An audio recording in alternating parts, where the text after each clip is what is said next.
Hello అందరికీ. నేను చిన్నగా ఉన్నప్పుడైతే చికెన్ కర్రీలో లివర్ వస్తే తీసి పక్కన పెట్టేదాన్ని.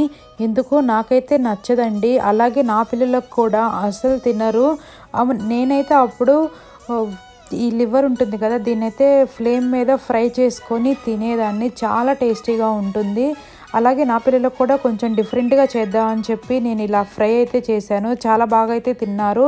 ఏం లేదండి, ఫస్ట్ కొంచెం చాప్డ్ గార్లిక్ అలాగే కొంచెం టర్మరిక్ వేసి ఫ్రై చేసి ఆ తర్వాత ఈ కట్ చేసుకున్న లివర్ దాంట్లో వేసేసుకొని ఫ్రై చేసుకోవాలి.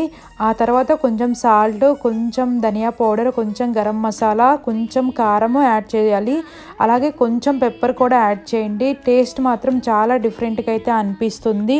అలాగే కొంచెం లెమన్ కూడా యాడ్ చేసుకోండి, చాలా టేస్టీగా ఉంటుంది. ఈ లివర్ ఫ్రై అయితే మా పిల్లలు దోశలతో పాటు తిన్నారు, చాలా ఇష్టంగా తిన్నారు. ఇలాంటి మంచి వీడియోస్ కోసం మన ఛానల్ అయితే సబ్స్క్రైబ్ చేసుకోండి. Thanks for watching. Bye bye.